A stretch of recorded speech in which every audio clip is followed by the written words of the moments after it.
Hello guys, so today's video is going to be an introduction to angles. An angle is formed by two rays with a common endpoint. The common endpoint is called the vertex. The rays are called the sides. You can name an angle using 3 letters. The middle letter must always represent the vertex. You can use a single letter if there is only one angle located at the vertex. So in this case, we could call this angle B. When you refer to the measure of an angle, you use a lowercase m. Example, the measure of angle ABC equals 60 degrees. There are 4 types of angles when we classify angles. So the first one is acute, and acute angles are less than 90 degrees. The second type is obtuse, and obtuse angles are greater than 90 degrees.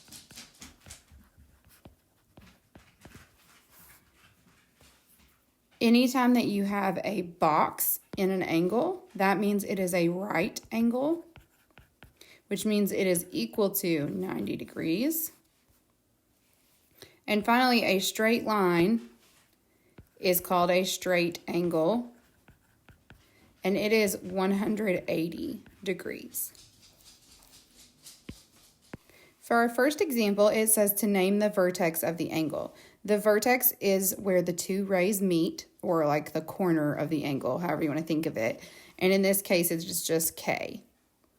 When we name the sides of an angle, we have to name them using 2 letters. So you start at the vertex, KL, and you put a ray on top of those letters because you want it to be, you want that symbol up here to be the same as the shape that you're representing over here. So since we're talking about a ray, we put a ray above the 2 letters. So this says ray KL. All right, and then the other side is ray KJ.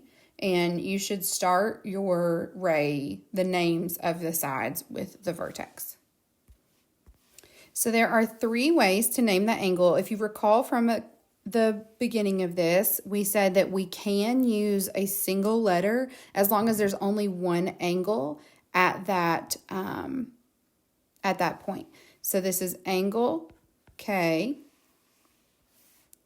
Or we could name it with 3 letters, and if we use 3 letters, we just have to make sure the vertex is in the middle. So you go from one side to the other in order, but you can start on either side. So we can do angle JKL, or we can do angle LKJ. And then finally, when we say classify the angle, we're talking about, is it acute, obtuse, right, or straight? And you're always going to look at the smaller side of the angle. So this is an obtuse angle because it is greater than 90 degrees. All right, example number 2. Name the vertex of the angle. In this angle, the vertex is S. Name the sides of the angle. If you remember, we start with the vertex and then name each side, and we have to write a ray on top of it. So it is ST and SR. Give 3 ways to name the angle.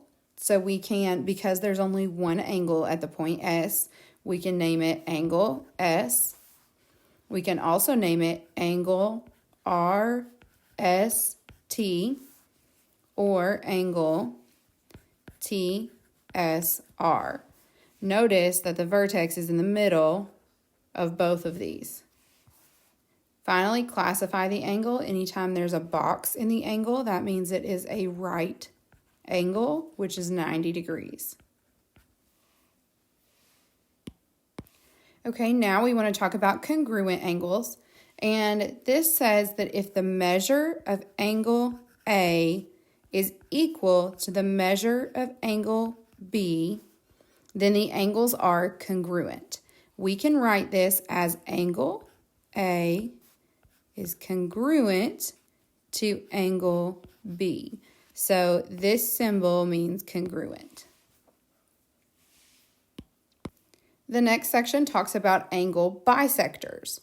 So an angle bisector is a ray that divides an angle into two congruent angles. So it divides them into two equal parts. In the diagram to the right, ray BD is an angle bisector. Therefore, angle ABD is congruent to angle DBC.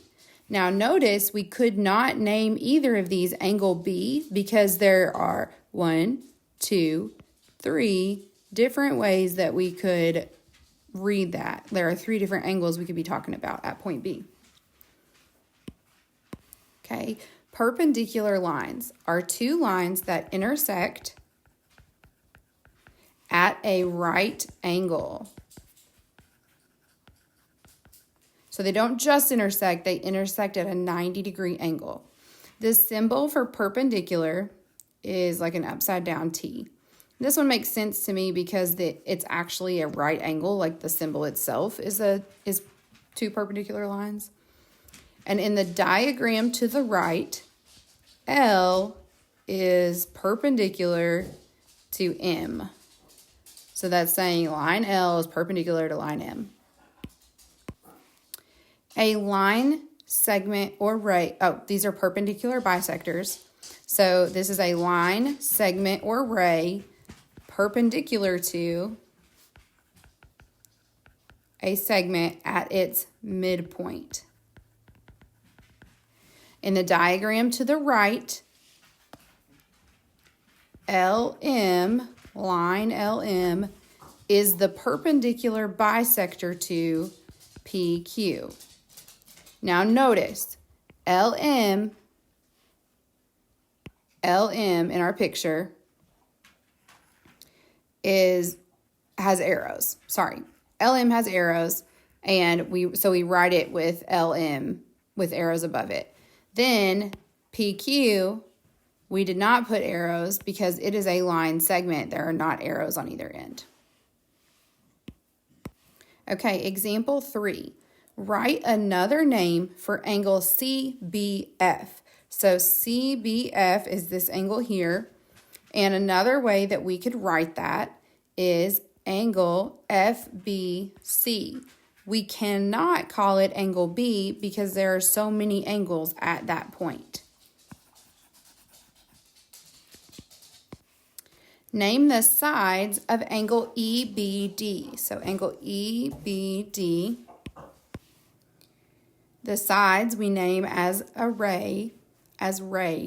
So we have side BE and we have side BD. Then we want to classify angle ABC. So let's find ABC. That angle is a straight angle because it is a straight line. Give an example of an obtuse angle. So this one's an angle that is greater than 90 degrees. There are lots of correct answers, but I'm going to choose this one, ABF. So angle ABF. Okay, name 2 congruent angles.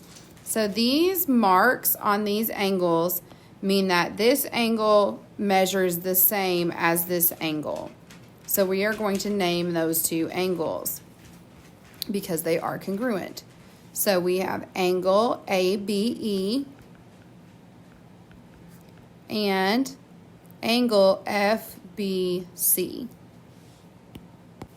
Then it wants us to name a perpendicular bisector. So if you look, this line and this line mean that this segment and this segment are equal to each other, meaning they were divided in half. This line meets that midpoint at a 90-degree angle. That's this box right here. It tells us it's 90 degrees.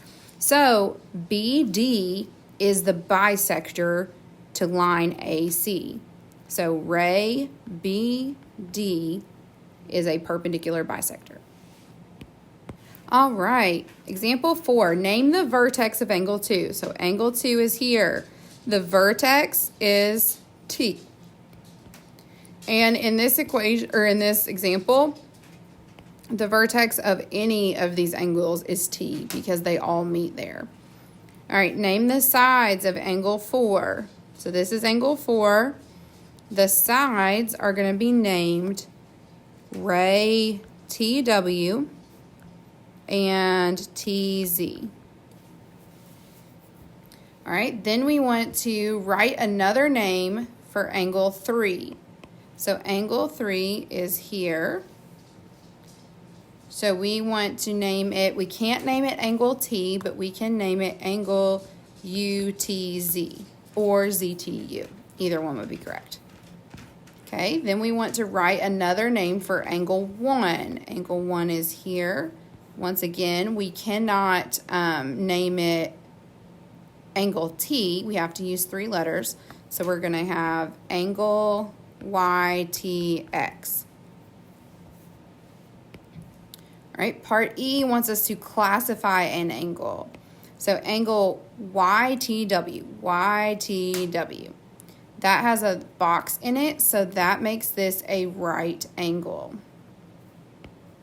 All right, then we want to classify YTU. When you're classifying, you're always going to use the smaller side of the angle. Okay, so not this way, but this way. So either way, this one is obtuse because it is greater than 90 degrees.